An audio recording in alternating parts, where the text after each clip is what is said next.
Pourquoi Allah laisse les injustes briller? Le Coran explique. Assalamu alaikum wa rahmatullahi wa barakatuh, chers frères et sœurs en islam. Que la paix et la miséricorde d'Allah vous accompagnent. Bienvenue dans cet espace où nous méditons sur le Coran, la Sunna et les réalités profondes de notre époque. Avant de commencer, je vous invite de tout cœur à vous abonner à cette chaîne, à liker cette vidéo, à la partager largement autour de vous et à laisser vos commentaires. Pourquoi? Parce que chaque interaction, chaque partage est une sadaqa jariya, une aumône continue qui propage la lumière du Coran. En vous abonnant, vous soutenez la diffusion de la vérité et vous devenez acteur de ce combat spirituel contre l'ignorance et l'oubli. Souvenez-vous, le prophète a dit, « Celui qui appelle à un bien aura la même récompense que celui qui le pratique, sans que cela ne diminue rien de leur récompense. » Sahih Muslim. Alors, soyez de ceux qui propagent le bien. Abonnez-vous, partagez, commentez, et faites en sorte que cette parole atteigne un frère, une sœur, un cœur en quête de vérité. Aujourd'hui, nous abordons une question qui trouble beaucoup de croyants. Pourquoi Allah laisse-t-il les injustes prospérer, briller et s'élever, alors que ceux qui croient ploient sous l'épreuve? Est-ce un oubli, ou au contraire une sagesse divine cachée? Le Coran nous donne la réponse. La ville s'illumine de 1000 feux, ses tours s'élèvent vers le ciel, et dans les rues animées, les puissants rient à gorge déployée. Leurs fortunes s'accumulent, leur nom résonne dans les places publiques, leurs festins se prolongent jusque dans la nuit. Pourtant, à quelques ruelles de là, un croyant ploie sous le poids de ses dettes, une veuve lève les mains au ciel dans un silence de supplication, et un orphelin s'endort avec la faim au ventre. Le contraste est brutal, presque insoutenable. Les injustes prospèrent, tandis que les justes souffrent. Faut-il y voir un oubli d'Allah, ou au contraire une sagesse invisible aux yeux des hommes? Cette question, qui traverse les siècles, résonne encore aujourd'hui. Pourquoi Allah laisse-t-il les injustes briller, quand ceux qui l'aiment ploient sous l'épreuve? Et si cette apparente injustice n'était en réalité qu'un voile, une énigme divine dont la réponse se cache dans le Coran? Première étape, la réalité visible. Ils roulent dans des carrosses modernes, leurs palais s'étendent comme des forteresses, et leurs banquiers rassemblent les plus influents. Dans ce monde, l'injustice semble parfois être une clé de réussite. Les arrogants dominent les foules, les corrompus s'enrichissent, et les menteurs montent sur les trônes de pouvoir. On les voit briller, célébrés par les hommes, respectés par ceux qui convoitent leur richesse. Le croyant, témoin silencieux de ces triomphes apparents, se demande « Pourquoi Allah laisse-t-il ces hommes étendre leur emprise ?» Le Coran répond avec une clarté implacable. Ne pense pas qu'Allah est inattentif à ce que font les injustes. Il ne fait que leur accorder un délai jusqu'au jour où les regards se figeront. Sourate Ibrahim, 42. Ces paroles brisent l'illusion de l'oubli. Car ce n'est pas que les injustes échappent à la justice divine, c'est qu'ils marchent vers elle, sans le savoir, chaque pas les rapprochant de leur chute. L'histoire de Pharaon illustre cette vérité mieux que tout autre. Dans l'Égypte antique, sa puissance semblait inébranlable. Armée disciplinée, trésors immenses, monuments défiant le temps. Les peuples se prosternaient devant lui comme devant un Dieu vivant. Sa voix faisait trembler les foules et son trône paraissait éternel. Mais que reste-t-il de son éclat aujourd'hui? Des ruines figées dans le désert, des sarcophages poussiéreux, et une mémoire marquée par l'arrogance et le châtiment. Pharaon croyait posséder la terre, mais Allah l'a englouti avec ses richesses dans les flots de la mer, rappelant à toute l'humanité que la prospérité des injustes n'est qu'un mirage destiné à disparaître. Les injustes, hier comme aujourd'hui, construisent des empires de verre et d'or. Leurs noms résonnent dans les marchés, leurs images s'affichent sur les écrans, leurs décisions influencent le destin de nations entières. Mais ce que l'œil voit comme gloire est souvent une prison dorée. Plus ils accumulent, plus leur chaîne se resserre. Plus ils brillent, plus leur ombre intérieure s'étend. Et ce que beaucoup prennent pour la réussite n'est qu'une épreuve différée, une ascension vers un sommet d'où la chute sera d'autant plus brutale. Alors pose-toi cette question. Quand tu vois un injuste s'élever, crois-tu qu'il a vraiment gagné? Ou n'est-il pas simplement un voyageur pressé qui court vers un précipice sans le savoir? Et si leur prospérité n'était qu'une illusion, une lumière trompeuse qui s'éteindra dans les ténèbres du jugement? Deuxième étape, le délai divin. Le Coran révèle une vérité qui dérange ceux qui cherchent la justice immédiate. Allah laisse parfois les injustes s'élever, non pas par oubli, mais par décret de sagesse. Et que ceux qui ne croient pas ne pensent pas que le délai que nous leur accordons est un bien pour eux. Nous ne leur accordons un délai que pour qu'ils augmentent leurs péchés, et pour eux il y aura un châtiment avilissant. Sourate Al-Imran, 178. Ces mots dévoilent le mystère. Le temps n'est pas une faveur pour les injustes, mais une corde qui s'allonge jusqu'au jour où elle se resserrera d'un seul coup. C'est le concept du délai divin. Allah laisse les tyrans régner, les oppresseurs prospérer, les menteurs tromper, mais chaque instant qu'ils vivent est compté. Le croyant, en voyant cette scène, pourrait penser qu'Allah reste silencieux. Pourtant, son silence n'est pas inattention. Il est une épreuve pour les croyants et un piège pour les injustes. Plus ils s'enivrent de leur puissance, plus ils creusent leur propre tombe. Ibn al-Qayyim disait, Allah peut accorder à l'injuste du temps, mais jamais l'oublier. L'histoire de Quraysh face au prophète illustre parfaitement cette sagesse. Pendant 13 années à la Mecque, ils l'ont humilié, raillé, frappé ses compagnons, torturé Bilal sous le soleil brûlant, assassiné Soumaïa, persécuté toute une communauté qui ne faisait qu'invoquer l'unicité d'Allah. Aux yeux du monde, Quraysh était invincible, riche, organisé, maître du commerce et gardien de la Kaaba. Mais le délai divin n'était pas oublié. À Badr, Allah montra sa puissance. Une poignée de croyants pauvres, épuisés, affamés, renversèrent l'orgueil d'une armée bien équipée. Les visages autrefois arrogants furent couverts de poussière, et la vérité éclata. Aucun trône d'injustice ne résiste au décret d'Allah. Le délai divin est comme une mer calme. L'injuste croit qu'elle restera tranquille. Mais au fond, la tempête est déjà en marche. Plus il s'avance, plus il s'éloigne de la rive du salut. Quand le vent se lève, il ne trouve ni refuge ni secours. Ainsi fonctionne la sagesse d'Allah. Il accorde du temps, mais il n'accorde jamais l'impunité. Alors, la question se retourne vers toi. Lorsque tu vois un injuste triompher, ton cœur s'agite-t-il d'impatience, ou se rassure-t-il dans la promesse d'Allah? Crois-tu à la justice immédiate des hommes, ou à la justice infaillible du jour où chaque âme récoltera ce qu'elle a semé? Troisième étape, l'épreuve pour les croyants. Pourquoi Allah permet-il que les injustes prospèrent et que les croyants souffrent? La réponse se trouve dans la profondeur du Coran. Pensez-vous entrer au paradis sans qu'Allah distingue ceux qui luttent et persévèrent? Sourate Al-Imran, 142. La prospérité des injustes n'est pas une récompense, mais une illusion, tandis que l'épreuve du croyant est une élévation, une purification. Le croyant est éprouvé non pour être écrasé, mais pour être révélé. Car la foi ne se mesure pas dans la facilité, mais dans la tempête. À la Mecque, les premiers musulmans vécurent cette vérité dans leur chair. Bilal ibn Rabah fut enchaîné sur les pierres brûlantes, le corps écrasé sous le poids d'un rocher, ses bourreaux exigeant qu'il renie son Seigneur. Mais de ses lèvres ne sortait qu'un mot, Ad, Ad. Un. Sa souffrance devenait une proclamation d'unicité, sa douleur une preuve d'amour pour Allah. Soumaïa, la première martyre de l'islam, fut tuée sans pitié par Abu Jahl, mais son nom résonne encore comme un témoignage de courage éternel. Ses compagnons humiliés dans les rues de la Mecque ne possédaient ni armée, ni richesse, ni statut. Et pourtant, ils possédaient ce que les injustes n'avaient pas, la certitude dans le cœur. Chaque croyant, à son échelle, revit cette même épreuve. L'homme honnête qui perd une opportunité parce qu'il refuse de tricher. La femme pieuse qui reste ferme dans sa pudeur malgré les moqueries. Le jeune qui choisit la prière plutôt que le gain facile. Tous, à leur manière, affrontent ce paradoxe. Voir les injustes réussir et goûter à la difficulté. Mais l'épreuve est une balance invisible. Ce que tu perds ici, tu le gagnes là-haut. Ce que tu endures aujourd'hui, tu le récolteras demain. Les injustes prospèrent peut-être aux yeux du monde, mais leur succès est un mirage. Le croyant, lui, marche souvent pieds nus dans les épines de l'épreuve, mais son horizon est le paradis. Car Allah ne permet pas l'injustice pour délaisser ses serviteurs, il la permet pour distinguer les vrais des faux, les patients des impatients, les sincères des hypocrites. Ibn Taymiyyah disait, l'épreuve pour le croyant est comme le feu pour l'or, elle brûle les impuretés et révèle la pureté.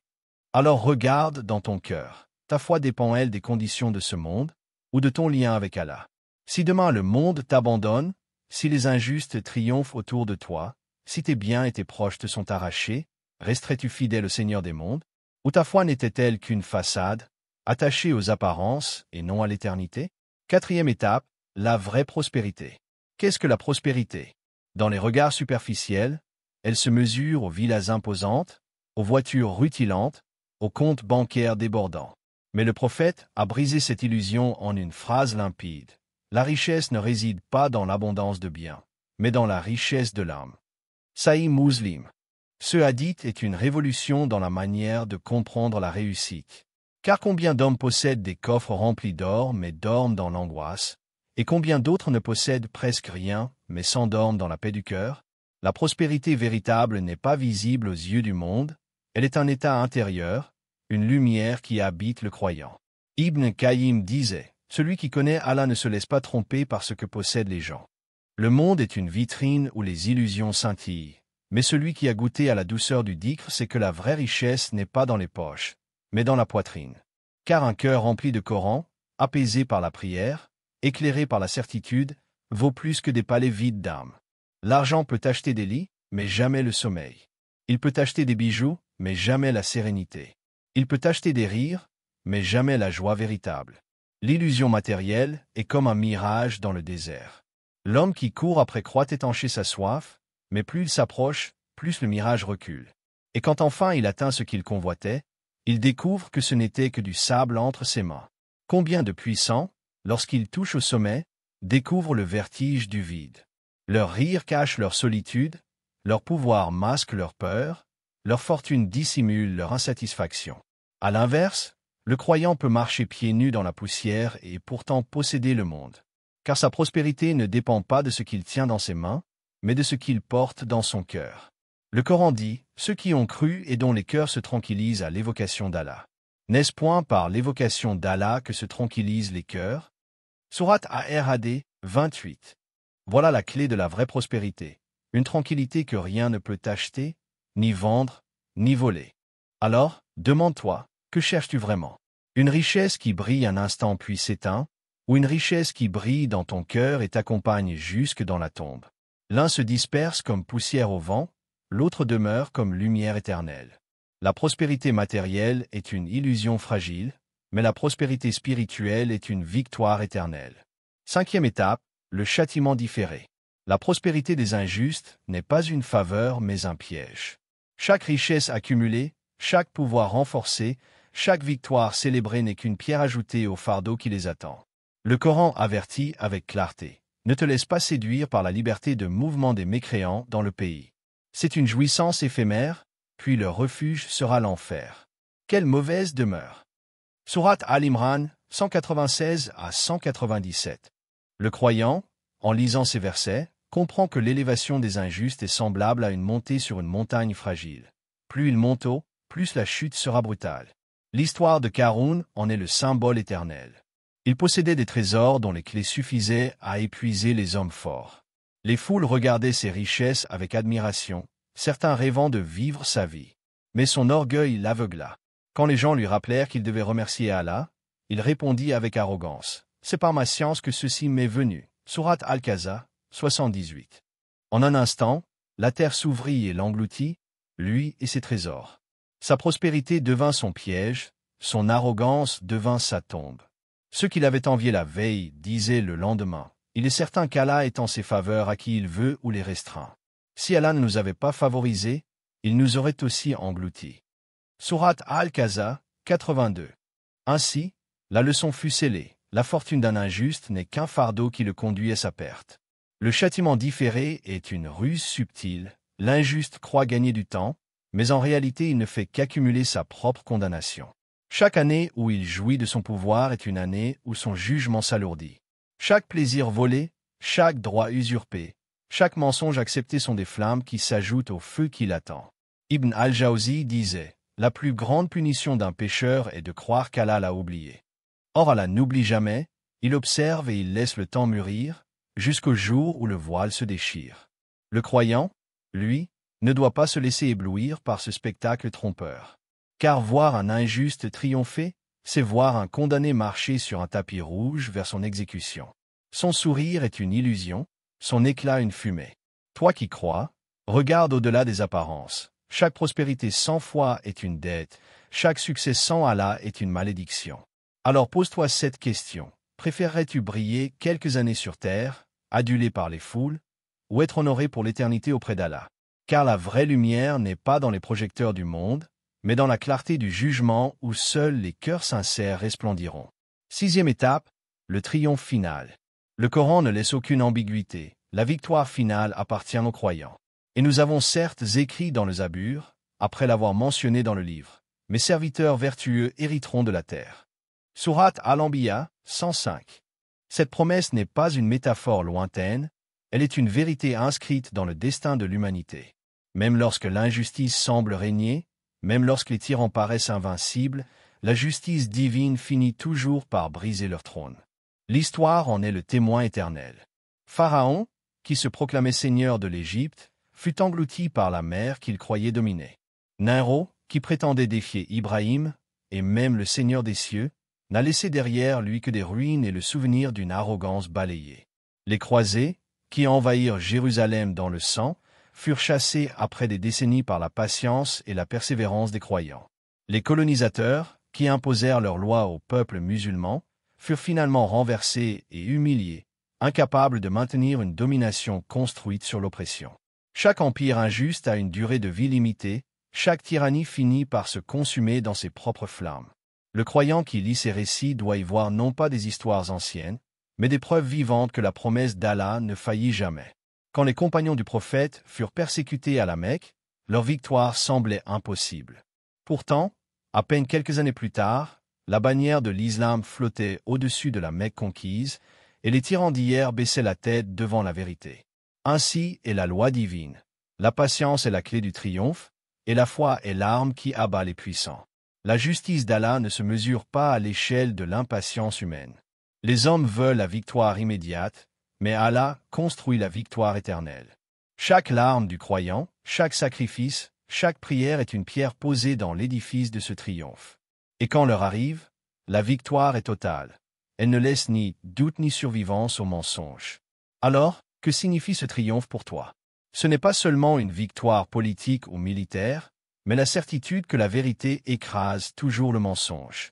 Et dit, la vérité est venue et le faux a disparu. Le faux est destiné à disparaître. Sourate Al-Isra, 81. Le croyant avance avec cette conviction, même s'il traverse la nuit la plus obscure, car il sait que la justice divine est plus certaine que le lever du soleil. Et toi, quand tu vois un injuste triompher, gardes-tu dans ton cœur cette certitude inébranlable, qu'Allah n'abandonne jamais ses serviteurs vertueux et que la victoire finale leur appartient, hier, aujourd'hui et demain? 7e étape, l'appel intérieur. Après avoir vu la prospérité apparente des injustes, après avoir médité sur le délai divin, sur l'épreuve des croyants et sur la promesse de la justice finale, il ne reste qu'une question véritable. Qu'en est-il de ton propre cœur? Car le danger le plus subtil n'est pas de voir les injustes briller, mais de laisser cette comparaison ternir ta relation avec Allah. Ibn Taymiyyah disait, « Le paradis est dans mon cœur.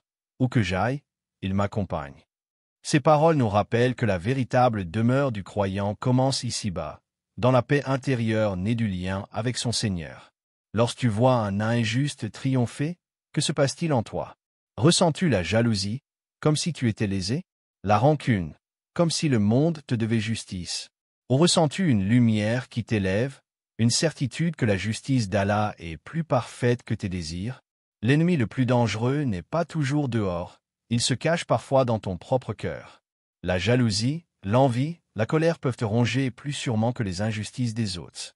Elles te détournent de ton objectif, purifier ton âme et revenir à Allah.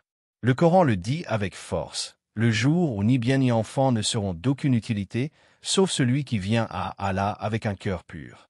Sourate Ash-Shu'ara, 88 à 89. Voilà le véritable enjeu, non pas posséder ce que possèdent les injustes, mais présenter à Allah un cœur lavé de tout voile, purifié des rancunes et éclairé par le rappel. Car le croyant ne se définit pas par ce qu'il a, mais par ce qu'il est aux yeux de son Créateur. Alors, pose-toi la question sans détour. Si Allah t'appelait maintenant, que trouverait-il dans ton cœur? La jalousie envers ceux qui prospèrent?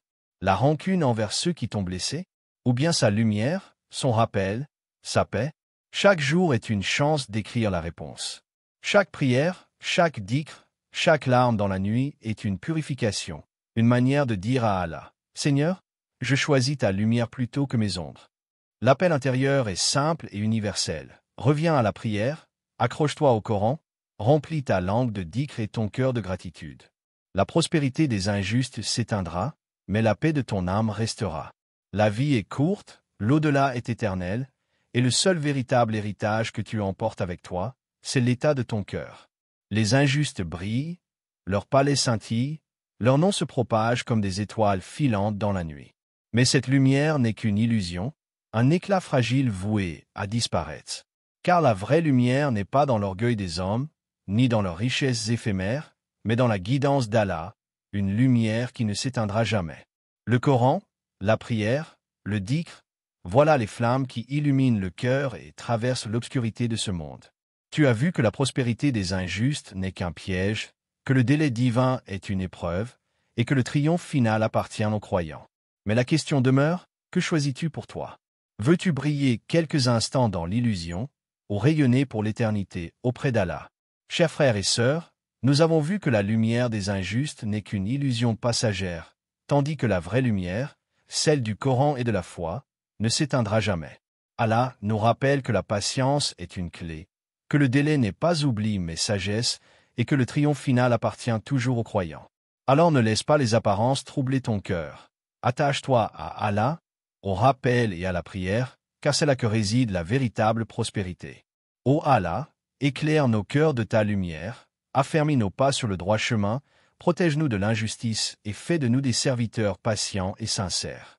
Ô Allah, accorde à chacun d'entre nous une foi solide, une langue qui t'évoque et un cœur purifié de la rancune et de l'orgueil. Avant de nous quitter, je vous demande de soutenir cette œuvre. Abonnez-vous dès maintenant à la chaîne, cliquez sur j'aime, laissez un commentaire constructif pour partager vos réflexions, et surtout partagez cette vidéo autour de vous. Chaque geste est une lumière qui se propage, chaque interaction est une sadaqa jariya qui comptera dans votre balance au jour du jugement. Assalamu alaikum wa rahmatullahi wa barakatuh.